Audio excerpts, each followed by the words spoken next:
نبي سلام عليك يا رسول سلام عليك يا حبيب سلام عليك صلوات الله عليك صلی اللہ علیہ وسلم محبت کے ساتھ ایک مرتبہ صلی اللہ علیہ وسلم صلاۃ و سلام علیک یا رسول اللہ صلی اللہ علیہ وسلم حمد و صلات کے بعد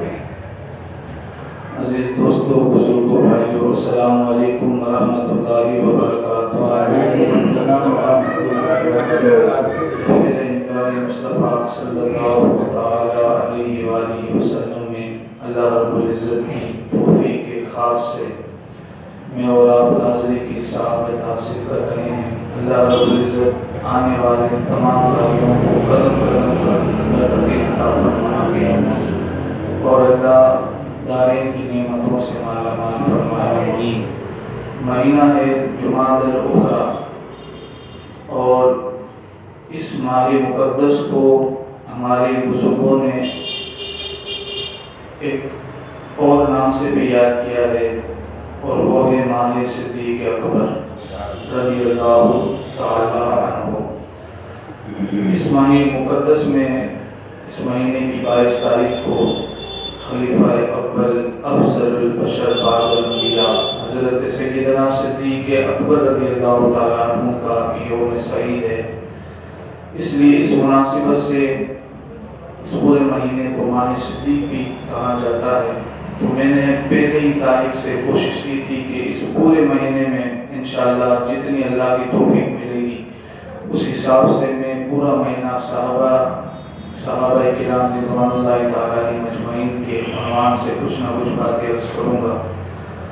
تو آج بھی انشاءاللہ اسی نیت کے تحت کچھ اہم گزارشات آپ حضرات کے سامنے عرض کرنی ہے۔ اللہ ہمیں عمل کی توفیق عطا فرمائے۔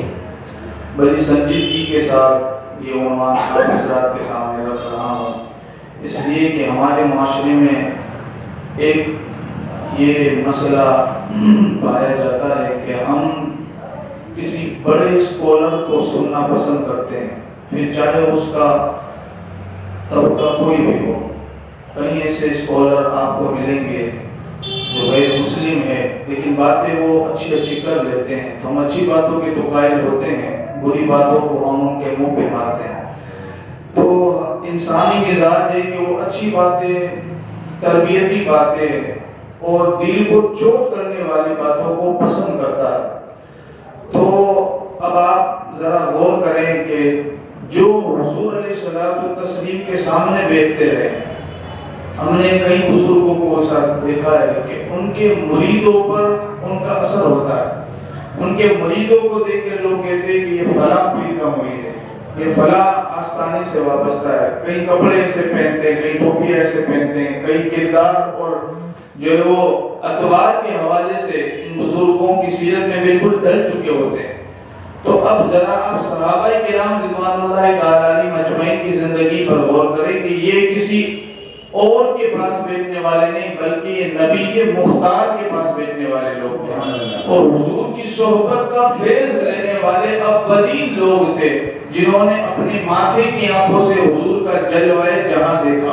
اور حضور کے مدعو چہرے سے فیض حاصل کیا۔ اب جتنا حضور نے ان کو سکھایا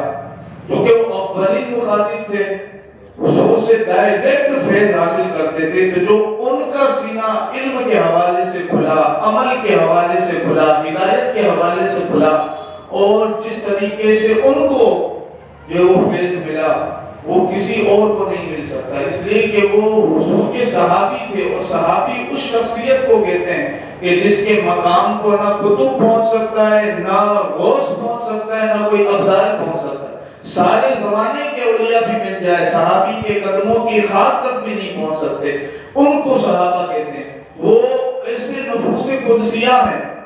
کہ ان کے جیسا بہترین امت میں کوئی نہیں۔ حضرت عبداللہ ابن عمر رضی اللہ تعالیٰ عنہ فرماتے ہیں اس پوری امت کے بہترین لوگ حضور کے صحابی ہیں، جن کے جنہوں نے اس طریقے سے نیکی کی جو کوئی کر نہیں سکتا. ان کی نیکی بھی بے مثال تھی, ان کا تقوی بھی بے مثال تھا, اور اللہ نے ان کو اتنا نوازا کہ حضور کا صحابی بنا دیا, حضور کی صحبت کا فیض دے دیا, اپنے دین کی تبلیغ کے لیے ان کو منتخب فرما لیا. تو یہ نفوس قدسیہ ایسے عظیم لوگ ہیں کہ سب سے بہترین لوگ ہیں. اب جو سب سے بہترین لوگ ہیں, تو اب میں ذرا آپ کی توجہ چاہوں گا, جو اتنے بہترین لوگ ہیں ان کی گفتگو بھی اتنی بہترین ہوگی, ان کا کردار بھی اتنا بہترین ہوگا. تو آج کچھ ان کے گفتگو کے حوالے سے, ان کے اقوال کے حوالے سے کچھ باتیں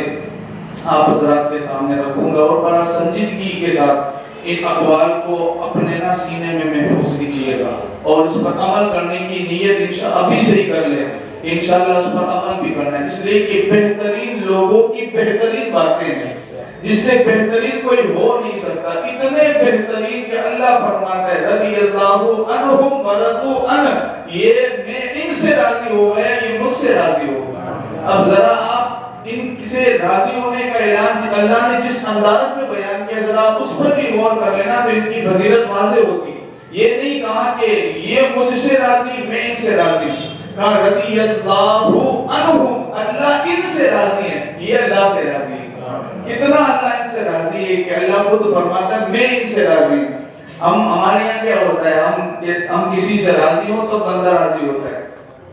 آپ کسی کو تحفہ دے پھر وہ راضی ہوتا ہے,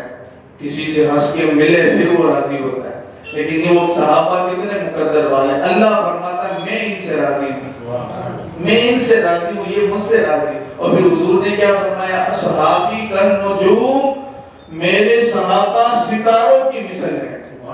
میرے صحابہ ستاروں کی طرح ہے. اقتدیتم فاہتدیتم, جس کی بھی اقتدا کرو گے, جس کے بھی پیچھے چلو گے, ہدایت پا جاؤ گے. اللہ تمہیں ہدایت یافتہ کر دے گا اگر میرے کسی صحابی کے پیچھے چلو گے, ان کی اقتدا کرو گے. تب ان کی اقتدا کس طرح کرنی ہے, ذرا ان کے اقوال کو دیکھیں, ان کے افعال کو دیکھیں, ان کے کردار کو دیکھیں, کیا وہ ہمیں ہدایت دیتے ہیں, کس طریقے سے وہ ہمیں چلانا چاہتے ہیں, اس طریقے سے ہم ذرا چل کے دیکھیں. دیکھیں پھر زندگی میں اجالے کتنے آتے ہیں, زندگی میں بہار کتنی آتی ہے. حضرت ابو ہریرہ رضی اللہ تعالیٰ حضور کے خوبصورت صحابی, بڑے ہی خوبصورت صحابی, یعنی ہر وقت حضور کے پاس رہنے والے. یہ ابو ہریرہ کی تعریف ہے, کیونکہ اگر لفظی معنی دیکھیں تو ابو ہریرہ بلی والا, ہریرہ بلی کو کہتے ہیں, ہر وقت ان کے پاس بلی بھی رہتی تھی تو اس لیے ابو ہریرہ کہتے ہیں. حضور نے کہہ دیا تو اب ان کا نام جو لقب یہ ہو گیا کہ ابو ہریرہ, چونکہ حضور نے فرما دیا. اب کہتے ہیں جو حضور نے فرما دیا بس وہی ہمیں پسند ہے, اب لوگ ابو ہریرہ ہی کہتے ہیں. لیکن اگر سادی سی تعریف اگر آپ سمجھنا چاہیں نا, سادی سی تعریف, تو پھر ہمارے بزرگوں نے یہ بھی تعریف کی ہے کہ ہر وقت حضور کے پاس رہنے والا, وہ ہر وقت حضور کے پاس رہتے. ایک دن حضور نے فرما دیا کہ ابو ہریرہ وقفے سے مل لیا کرو, محبت بڑھے گی. جو ہر وقت پاس رہتا ہے نا, کچھ نہ کچھ محبت میں کمی آ جاتی ہے. حضور نے فرما دیا ابو ہریرہ وقفے سے ملو, محبت بڑھے گی. چونکہ یہ تعلیم امت کے لیے تھا, ورنہ حضور کے پاس تو غریب بھی بیٹھتے تھے, امیر بھی بیٹھتے تھے, مانگنے والے بھی بیٹھتے تھے, دینے والے بھی بیٹھتے تھے. حضور ہر ایک کو قریب بٹھاتے, ہر ایک سے اتنا پیار کرتے. صحابہ جس سے بھی پوچھا جائے نا صحابہ کہ حضور تم سے کتنا پیار کرتے, وہ کہتے سب سے زیادہ مجھ سے پیار کرتے. کسی بھی صحابی کو پوچھا جائے تو وہ یہی کہتے حضور سب سے زیادہ مجھ سے, یعنی حضور ہر ایک سے اتنا پیار کرتے تھے, اتنی محبت کرتے تھے کہ صحابہ سمجھتے تھے سب سے زیادہ مجھے سے پیار کیا جائے, میں ایک لوتا ہوں جس سے حضور پیار کرتے. اتنا حضور محبت بانٹتے, اتنے حضور پیار کرتے. تو ہر وقت ابو ہریرہ بیٹھے رہتے ہیں. تو حضور نے فرمایا وقفے سے ملو, محبت بڑھے گی. تو حضرت ابو اب فرمان پر عمل بھی کرنا ہے نا. صحابی جو تھے اٹھے اور دروازے کے باہر نکلے, باہر ایک درخت تھا, تو اس درخت کے پاس گئے اور گھوم کر واپس حضور کی بات کرنے آ گئے. کہا ابو ہریرہ ابھی تو گئے ہو, کہا حضور کتنی دیر بھی رہا نہیں جاتا, اتنی دیر بھی رہا نہیں جاتا, بس فوراً حاضر آ چکے. تو ابو ہریرہ ہر وقت حضور کے پاس رہنے والا. اب ذرا ان کا فرمان سنیے. حضرت ابو ہریرہ رضی اللہ تعالیٰ عنہ فرماتے ہیں اگر کسی آدمی کے کان میں پگھلا پگھلا ہوا شیشہ ڈال دیا جائے، پگھلا کر اس کے کانوں میں شیشہ ڈال دیا جائے، تو یہ اس کے لیے اذان سن کر مسجد میں نہ آنے سے زیادہ بہتر ہے۔ سمجھے کہ نہیں آپ لوگ؟ اگر کسی شخص کے کان میں پگھلا ہوا شیشہ ڈال دیا جائے اور اس کے لیے اذان سن کر مسجد میں نہ آنے سے زیادہ بہتر ہے، یعنی اگر کوئی بندہ اذان سن کر مسجد میں حاضر نہیں ہوتا، رب کے حضور حاضری نہیں لگاتا، سجدہ ریزی نہیں کرتا، لبیک کی صدا نہیں دیتا، یا اللہ میں حاضر ہوں تیرے فرمان پر، اگر وہ اذان سن کر بھی مسجد میں نہ آئے تو وہ اپنے کانوں میں شیشہ پگھلا کر ہی ڈال لے، اس لیے کہ جب وہ شیشہ پگھلا کر اپنے کانوں میں ڈالے گا نا تو اس کی ہیئت اور اس کی تکلیف کو وہ برداشت نہیں کر سکے گا، اور جب وہ اس کی تکلیف کو برداشت نہیں کر سکے گا تو سمجھ جائے گا کہ جب میں ایک شیشہ پگھلایا ہوا کان میں جائے اس کی تکلیف کو برداشت نہیں کر سکتا تو نماز چھوڑنے کا جو عذاب ہے اس کو کیسے برداشت کروں گا؟ جو رب کے حضور حاضری لگانے میں جو میں نے کوتاہی کی اور اس کے حکم کی نافرمانی کی، اس کو ناراض کیا، اس کا عذاب میں کیسے سہ سکوں گا؟ کہاں اس کے لیے بہتر ہے، زیادہ بہتر، بلکہ زیادہ بہتر ہے اس کے لیے جو اذان سن کر مسجد میں نہیں آتا، وہ اپنے کان میں شیشہ پگھلا کر ڈال دے۔ ذرا اندازہ ہی کر لے، کہتے ہیں نا وہ پریوگ کر لے،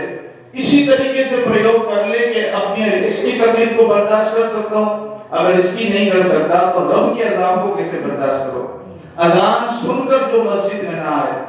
اللہ ان سے کتنا ناراض ہوتا ہے، اللہ ان سے کتنا جو وہ غضب کا اظہار فرما، جو اس کے حکم پر اذان سن کر قید لگائی، اذان سن کر جو مسجد میں نہ آئے، اذان سن کر۔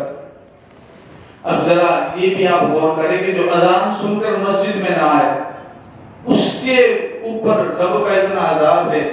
کہ وہ شیشہ پگھلا کر کان میں ڈال لے، اس سے کئی زیادہ تکلیف اس کو جہنم میں ہونی ہے اگر وہ عذاب جو وہ نماز چھوڑتا ہے۔ اور کئی بندے ایسے ہیں جو جہنم میں جانے کا ان کا سبب یہی بنے گا کہ وہ نماز نہیں پڑھتے۔ قرآن میں آپ سورہ مدثر اٹھائے،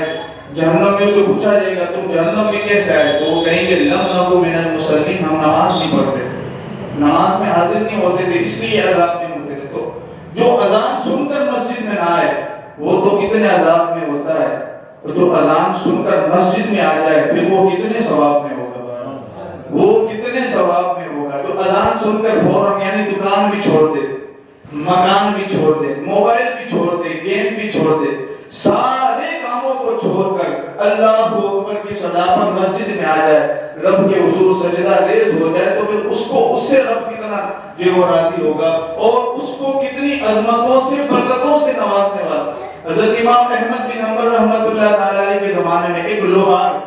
آپ کے پڑوس میں رہتا تھا، پڑوس میں، وہ اس کا انتقال ہو گیا، فوت ہو گیا۔ اب امام احمد بن حنبل کے شاگرد نے رات کو سویا تو خواب دیکھا وہ جو لوہار کا انتقال ہوا تھا نا، وہ بابا جی، وہ بزرگ، وہ نا باغ میں ٹہل رہے ہیں، باغ میں گھوم پھر رہے ہیں۔ تو اس شاگرد نے آگے بڑھ کے پوچھ لیا حضور اللہ نے کیا معاملہ فرمایا؟ تو وہ بابا جی وہ لوہار فرمانے لگے کہ اللہ نے مجھے جنت میں امام احمد بن حنبل کے درجے کے قریب درجہ عطا فرمایا۔ امام احمد بن حنبل، کون امام احمد بن حنبل؟ آپ دیکھیں ہزاروں حنبلیوں کے امام، رب کے قرآن کی خاطر جو پیٹھ پہ کورے کھانے والا امام احمد بن حنبل، اتنے بڑے امام جن کا علم بھی بے مثال، جن کا تقوی بھی بے مثال، جو مجتہد تھے، اتنے بڑے امام کا ان کے درجے کے قریب درجہ عطا فرمایا۔ اب شاگرد تھا، ہر مرید کی خواہش ہوتی ہے کہ میرے پیر سے بڑا کوئی نہیں، ہر شاگرد کی خواہش ہوتی ہے میرے استاد سے بڑا کوئی نہیں۔ اب استاد کے بارے میں سنا تو کہا تمہیں اور آپ کو یہ مرتبہ کیسے مل گیا؟ حالانکہ نہ آپ کا علم میرے استاد جیسا، نہ آپ کا عمل میرے استاد جیسا، نہ آپ کا تقوی پرہیزگاری میرے استاد جیسی۔ میرے استاد تو مجتہد تھے، آپ کیا تھے؟ آپ تو لوہار تھے۔ وہ لوہار کو بابا جی فرمانے لگے کہاں بیٹا یہ جو مجھے امام احمد بن حنبل کے درجے کے قریب درجہ ملا نا اس کی ایک بہت بڑی وجہ ہے۔ کہا وہ وجہ کیا ہے؟ فرمانے لگے کہا جب میں ہتھوڑا اٹھاتا تھا نا لوہا کوٹنے کے لیے، ہتھوڑا اٹھاتا تھا لوہے کو ضرب لگا بھگانے کے لیے اچانک مسجد کے میناروں سے اذان کی آواز آتی ہے، اذان کی آواز آتی، اللہ اکبر کی صدائیں آتی، تو وہ کہتے میں ہتھوڑا روک دیتا، میں ہتھوڑا زمین پر رکھ دیتا اور اپنے آپ کو مخاطب کر کے کہتا، کہا بھائی کام بعد میں کریں گے، مالکوں نے بلایا پہلے حاضری لگا دے، کام بعد میں کریں گے، پہلے مالک نے بلایا ذرا وہاں حاضری لگا دے۔ کہا اس کے سبب اللہ نے مجھے اتنا بڑا درجہ عطا فرما دیا، وجہ صرف اتنی تھی کہ جب بھی مسجد سے اذان کی آواز سنتا تھا اپنے کام کو روک دیتا تھا اور رب کے حضور حاضر ہو جاتا۔ اسی وجہ سے اللہ نے مجھے اتنا بڑا درجہ عطا فرمایا، اتنا بڑا مقام عطا فرمایا۔ تو اذان سن کر اگر کوئی مسجد میں نہ آئے، ابو ہریرہ فرماتے ہیں وہ کان میں سیسا پگھلا کے چیک کر لے، ذرا اس کی تکلیف کو برداشت کر سکے گا کہ وہ رب کے عذاب کو برداشت کرے گا۔ حضرت ابو ہریرہ رضی اللہ تعالیٰ عنہ کتنا خوبصورت فرمان ہے، اگر میں سمجھتا ہوں ایک فرمان پہ عمل کر لیا جائے تو بندہ کتنا متقی و پرہیزگار ہو سکتا ہے۔ اب چونکہ مجھے اور صحابہ کا بھی بیان کرنا ہے تو ابھی ایک اور خوبصورت صحابی، نام ہے ان کا حضرت عبداللہ ابن مسعود۔ کیا نام ہے ان کا؟ صحابہ کا تعارف ہمیں یاد ہونا چاہیے۔ اب ذرا تھوڑا سا ٹیک چھوڑ دے آپ میری گفتگو کو ادب کے ساتھ سنیں، اس لیے کہ میں صحابی کا ذکر کر رہا ہوں اور میں سمجھتا ہوں جس طرح علماء کے لیے قید لگائی گئی ہے نا کہ لالچ نہ کرو، علماء کے لیے قید لگائیں لالچ نہ کرو، اگر علماء لالچ کریں گے تو وہ صحیح طریقے سے بیان نہیں کر سکیں گے، تو پھر میں ایک قید آپ کے لیے محبت میں لگاتا ہوں، اگر عوام بھی اگر اتنے آرام کے ساتھ سنے گی تو وہ بھی پھر کچھ نہ علم حاصل نہیں کر سکے گی، کوئی فیض حاصل نہیں کر سکے گی، اس لیے طریقہ دونوں طرف برابر ہونا چاہیے۔ الحمدللہ میری کوئی لالچ نہیں، بس ایک لالچ ہے نجات کی لالچ، وہ انشاءاللہ آپ آمین کہیں گے تو اللہ آپ کی آمین کے صدقے وہ بھی اللہ میری نجات کر دے۔ تو یہ یاد رکھا کرے، ادب پہلا کرینہ ہے محبت کے کرینوں میں۔ آپ رب کے دربار میں بیٹھے اور یہاں تو جو جتنا ادب کرتا ہے نا اتنا ہی نوازا جاتا ہے، اتنا، اس لیے کہ یہ مسجد صرف عبادت کے لیے نہیں ہے، مسجد صرف عبادت کے لیے، مسجد خانقاہ بھی ہوتی ہے، کیونکہ اب ہمارے یہاں مزاج خانقاہ کا نہیں ہے،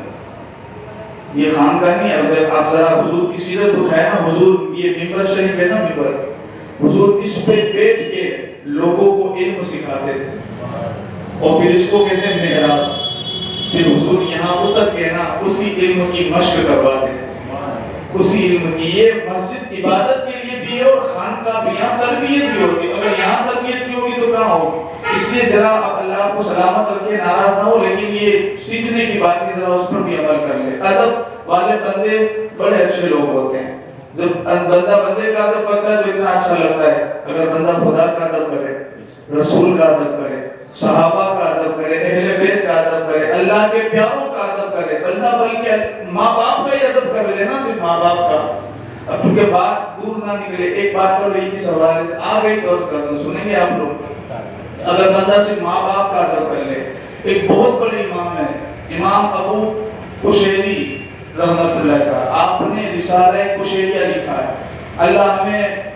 توفیق دے کہ ہم اس کتاب کو پڑھیں، بڑی زبردست کتاب امام قشیری رحمت اللہ تعالیٰ نے لکھی، رسالہ قشیریہ اس کا نام ہے، اگر اللہ کی توفیق مل جائے تو اس کو ضرور خریدے اور اس کو پڑھیں۔ امام قشیری رحمت اللہ تعالیٰ، آپ کسی مدرسے میں نہیں گئے، آپ کسی خانقاہ میں نہیں گئے، کسی کے پاس نہیں پڑھا، لیکن جتنے بڑے امام رسالہ قشیریہ حضور سے پاک پڑھا کرتے تھے۔ کون پڑھتے تھے؟ غوث پاک جو شہنشاہ بغداد، شہنشاہ، وہ ان کا رسالہ، یہ کتاب ہے نا، اس کا نام ہی رسالہ، وہ اس کتاب کو پڑھا کرتے تھے امام قشیری رحمت اللہ۔ آپ جب طالب علم تھے نا، پڑھنے کے لیے مدرسے کے لیے کہیں جا رہے تھے، چونکہ اس وقت یہ اتنے قریب قریب تو مدرسے نہیں تھے، بہت دور جانا پڑتا تھا، تو آپ کے جو ساتھی تھے نا، دوست احباب، وہ علم حاصل کرنے کے لیے جا رہے تھے، تو آپ کو شوق ہوا، ماں کے پاس آئے، والد نہیں تھے آپ کے، انتقال ہو چکا، ماں کے پاس اجازت دی، کہا میں آپ اجازت دیں تمہیں علم حاصل کرنے جاؤ۔ ماں نے کہا بیٹا جاؤ، اللہ مبارک کرے۔ مائیں بھی دعا دیتی تھی، آپ تو اسکول جاؤ، مدرسے نہیں جانا، اور جانا ہے تو 3 سال میں قرآن شریف پورا روز جانا چاہیے، اس کے سوا کوئی چارہ نہیں، تبھی جانا ہے۔ لیکن وہ مائیں اس لیے تھی، کہا بیٹا جاؤ، اللہ مبارک کرے۔ حضرت امام قشیری رحمت اللہ تعالی ساتھیوں کے ساتھ جا رہے تھے، اچانک آپ کو نا استنجا کی حاجت ہوئی، آپ نے پیشاب کرنے کے لیے کہیں آڑ میں بیٹھے تو کیا ہوا؟ اچانک پیشاب کے چھینٹے آپ کے کپڑے پہ لگے، جیسے کپڑے پہ لگے نا فرمایا آپ کیا کرا، کیسے ہم علم حاصل کرنے، پہلے ناپاکی تو دور کریں۔ تو آپ ساتھیوں سے فرمانے لگے ہمارا گھر ابھی دور نہیں ہے، ابھی ہم نکلے ہیں، تھوڑی دور پر ہمارا گھر ہے، تو میں گھر جا کر نا پہلے کپڑے بدل لیتا ہوں، پہلے کپڑے بدل لوں پھر تمہارے ساتھ ہو جاؤں گا۔ تو حضرت امام قشیری رحمۃ اللہ تعالی فوراً دوڑ کے نا اپنے گھر پہنچے۔ جیسے ہی گھر پہنچے نا کیا دیکھا، ماں نے مصلی بچھایا ہوا، مصلی پہ ماں ہے اور سجدے میں گری ہوئی ہے، اور اللہ سے دعا کیا مانگتی ہے، اللہ ایک ہی بیٹا تھا، ایک ہی بیٹا تھا وہ بھی چلا گیا، ایک ہی بیٹا تھا وہ بھی چلا گیا، یا اللہ کوئی ایسا ذریعہ بن جائے اور واپس آ جائے، واپس آ جائے، بس ایک بار پھر سے اس کو دیکھ لو۔ حضرت امام قشیری فرماتے میری ماں یہ دعا مانگ رہی تھی، میں پہنچ گیا، میری ماں نے سجدے سے سر اٹھایا تو میں قریب پہنچا، میں نے کہا ماں اگر تو نہیں چاہتی نا تو میں نہیں جاتا، تو نہیں چاہتی تو میں نہیں جاتا۔ امام قشیری رحمۃ اللہ تعالی فرماتے میری والدہ مجھے میرے اس بات کو سن کے نا میری والدہ نے میری پیشانی کا بوسہ دیا، مجھے سینے سے لگایا اور کہا بیٹا ماں کی ممتا ہے نا تڑپ جاتی ہے، تڑپ جاتی ہے، لیکن تو جو کہہ رہا ہے علم حاصل نہیں کروں گا، اگر تو نہیں جانا چاہتا تو یہیں کسی کے پاس علم حاصل کر لے، اتنا دور نہ جا، اتنا دور نہ جا۔ کہتے ہیں ماں اگر تو نہیں چاہتی تو میں علم ہی نہیں حاصل کروں، میں دور نہیں جاؤں گا، جب دیکھوں گا موقع نہ بنے گا تو، لیکن تو راضی ہو جا مجھ سے، بس تو راضی ہو جا، بس اتنا کہنا تھا۔ ماں نے کہا بیٹا میں دعا کرتی ہوں تیرے لیے کہ اللہ تجھے ایسا عالم بنائے کہ تو ستارے کی طرح چمکدار بن جائے، ایسا علم دے تجھے کہ تو روشن ستارے کی طرح چمکتا رہے پوری دنیا میں۔ بس یہی وجہ ہے امام قشیری فرماتے میری ماں کی دعا نے مجھے علم والا بنا دیا، علم والا بنا دیا۔ ادب نہ ادب، احترام، محبت، یہ بندے کو کہاں سے کہاں لے جاتے ہیں۔ اگر آپ رب کے گھر کا ادب کریں گے تو پھر ظاہر سی بات ہے آپ اللہ کے گھر کا ادب کر رہے ہیں تو اللہ پھر کتنا راضی ہوگا۔ بیٹھ کے گفتگو زیادہ نہ ہو، بس ایک اور سنا دیتا ہوں، بات تو بہت زیادہ ہے، آپ کی بھی تھوڑی فکر کرنی پڑتی۔ اللہ آپ کو سلامت رکھے، اللہ آپ کو خوشیوں سے نواز رکھے۔ اب ایک قول یہ بڑا زبردست، اس کو بھی آپ اپنی زندگی میں جگہ دیں۔ حضرت عبداللہ ابن مسعود رضی اللہ تعالیٰ فقہی صحابی فرماتے ہیں بندے کے گنہگار ہونے کے لیے بس اتنا ہی کافی ہے کہ اگر وہ کسی سے کہے نا کہ خدا کا خوف کر تو وہ ناراض ہو جائے۔ کوئی برائی دیکھے کسی، جیسے کہ میں کچھ کبھی کبھی ایسے کہہ دیتا ہوں لوگ ناراض ہو جائے، مسجد ہی چھوڑ دیتے ہیں، ہوتے ہیں کچھ لوگ۔ کہاں اگر کوئی ایسی بات برائی کی دکھے اور وہ منع کرے کہ اللہ کا خوف کر نہ کر تو وہ ناراض ہو جائے، اور پھر کہے آگے سے کہ اپنے کام سے کام رکھ، اپنے کام سے کام۔ ہوتے نا کچھ، دیکھیں نا کوئی بندہ آپ کی بھلائی کے لیے آپ سے کچھ باتیں کہہ رہا ہے لیکن ہم ماننے کے لیے تیار نہیں مانتے، بندے اکڑ جاتے ہیں، یعنی مجھے کہہ دیا تھوڑی سی باتیں کا سمجھ لے نا بندہ، کیونکہ یوٹیوب کا دور ہے، ہر بندہ اپنے کو کچھ نہ کچھ سمجھتا ہے، کچھ نہ کچھ ضرور سمجھتا ہے، ضرور کچھ نہ کچھ سمجھتا ہے، کیونکہ اب محفلوں کی کہاں آپ دیکھیے کتنی حیثیت ہے، کوئی نہیں آتا، بس سارے یوٹیوب پہ بیٹھے ہم سن لیں گے، حالانکہ یوٹیوب پہ صرف بیان نہیں ہوگا، ایڈورٹائز بھی آئے گی، ہاں اس سے کیسے بچیں گے آپ؟ خدا اپنی ایمان کی حفاظت کے لیے جو اصل ہے نا اس کی طرف ہے۔ ہاں ہو سکتا ہے کچھ جیسے خیر کی باتیں وہاں سے بھی لے لے، لیکن برائی سے بچنا اللہ جس کی حفاظت فرمائے بس وہی کر سکتا ہے، ورنہ یہ بڑا وبال ہے ہمارے ہاتھوں میں، ساری برائی ہمارے جیب میں، ساری برائی ہمارے ہاتھوں میں۔ تو بندے غفلت کے ساتھ محفلوں میں حاضر کچھ نہ کچھ سمجھتے ہیں، تبھی کچھ نہ کچھ لوگ ایسا جو فعل ظاہر کرتے ہیں، لیکن اللہ ہدایت دے، مجھے آپ سبھی کو ہدایت دے، ہم محفلوں سے قریب ہو جائیں، محفلوں کے قریب آ جائیں، اس لیے کہ یہاں جو نور بڑھتا ہے نا، یہاں یہ محفلوں کی برکت ہے کہ عالم اسلام کو ممتاز قادری جیسے لوگ ملے، یہ محفلوں کی برکت ہے، علم الدین جیسے لوگ محفلوں کی برکت سے لوگوں کو ملے۔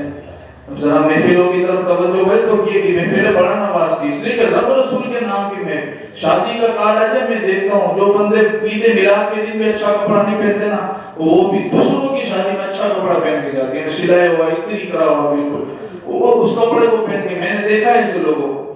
آپ دیکھ لیں سارا سال وہ جو ہے اسی میں رب کے در، کبھی اس نیت سے بھی یار اچھے کپڑے پہن لو کہ رب کے حضور حاضر ہونا، استری کر دے، بیوی سے کہ استری کر دے، بیوی کے پاس ٹائم آپ لے کے بیٹھے ہیں، اللہ نے آپ کو بھی دو ہاتھ دیے، استری کر کے خوشبو لگا کے سرما لگا کے امامہ باندھ کے صرف اس لیے رب کی بارگاہ میں حاضر ہو، مولا میں تجھے راضی کرنے کے لیے آئے۔ امام اعظم ابو حنیفہ رضی اللہ عنہ اتنا قیمتی لباس، اور رات کو ہی پہنتے تھے، صرف رات کو جب تہجد پڑھنے کے لیے مسجد میں جاتے نا قیمتی لباس پہن کے جاتے، کہا رب کی بارگاہ میں جا رہا ہوں، ذرا سج دھج کے جاؤں گا، ذرا سونا ہو کے حسین ہو کے جاؤں گا، یہ کیا میرا لباس، بیڑی کی بدبو اور جو ہے وہ پسینے کی بدبو اور جو اتنی میلا کچیلا لباس ہے، اور آپ مسجد میں آ گئے، آپ ذرا احترام تو کریں نا، آپ کس کے دربار میں آ گئے، کس کی بارگاہ میں حاضر ہو؟ تو لوگ اگر برائی سے روکا جائے نا تو لوگ ناراض ہو، تو اپنے کام سے کام رکھ، لیکن یہ بندے بھی بڑے کمال کے ہوتے ہیں، باز نہیں آتے اپنی گفتگو سے، باز نہیں آتے، اب گنہگار گناہ سے باز نہیں آتا تو نیکوکار نیکی سے کیسے باز آتا؟ وہ بندے بھی باز نہیں آتے، وہ بلکہ ان کو تو مزہ آتا ہے، قرآن کہتا ہے وَلَا يَخَافُونَ لَوْمَةَ لَائِمٍ، جو رب کے راستے میں تانے برداشت کرتے ہیں نا، جو رب کے راستے میں ملامت والوں کی ملامت کو برداشت کر لیتے ہیں، اللہ اس کو پسند فرماتا ہے، اللہ ان کو پسند فرماتا ہے، جو رب کے راستے میں تانا کھا لے، یار آپ کسی کو نیکی کی دعوت دے اور نماز پڑھ اور یہ کام کر، یہ اچھا کام، اگر وہ کوئی تانا دے بھی دیتا ہے نا تو پھر اس کو سن لیا کرے، آپ بڑا نہ کرے اس کے سامنے، یعنی تو نے مجھے کہہ دیا میں تو اچھے کے لیے کہہ رہا تھا، ہوتا ہے نہیں،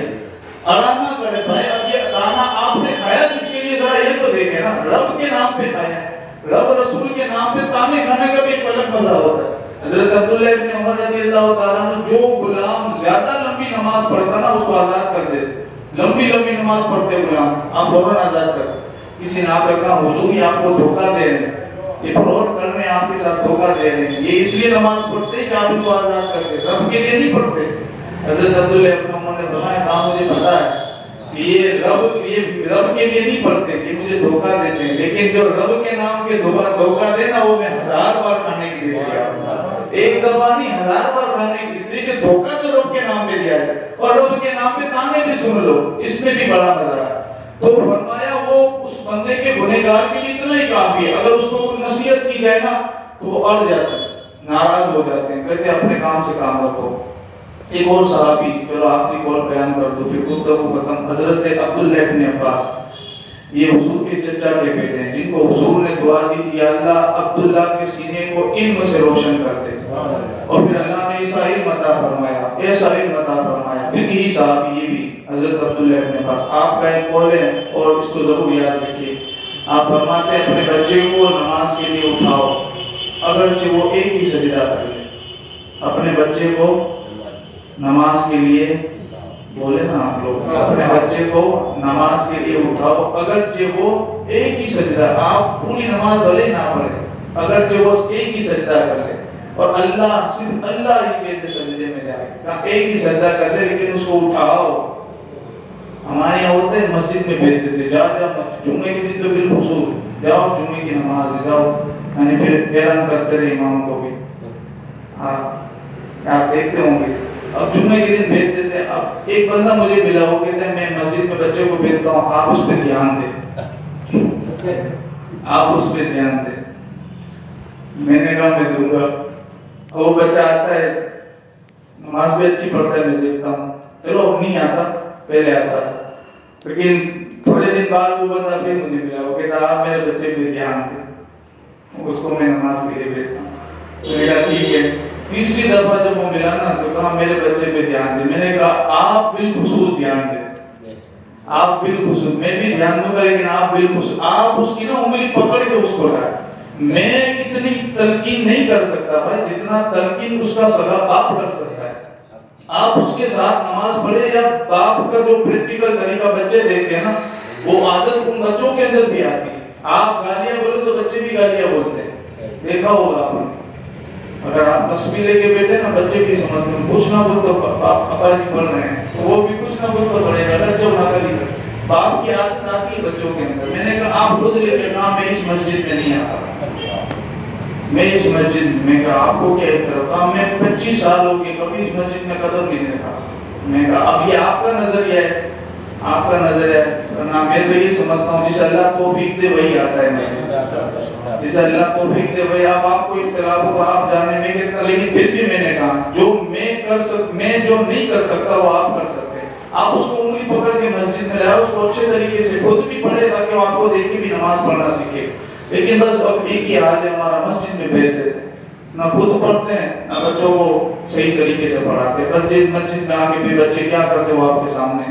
تو کوشش کیا کرے بچوں کو صحیح طریقے سے نمازی بنائے. یعنی کتنی تلقین کر دی گئی کہ ایک سجدہ کرے اس کو نماز کے لیے اٹھاؤ. اللہ ہمیں ان اقوال پر عمل کرنے کی توفیق عطا فرمائے، اور اللہ ہمیں صحابہ کے راستے پر چلنے کی توفیق عطا فرمائے. ان سے سچا پکا کھانا پیار اللہ رب العزت ہمیں عطا فرمائے. اللہ رب العزت کی بارگاہ میں دعا کو جو کہہ سکا قبول فرمائے، جو غلطی ہوئی اللہ اپنے فضل و کرم سے معاف فرمائے. وما علینا الا البلاغ.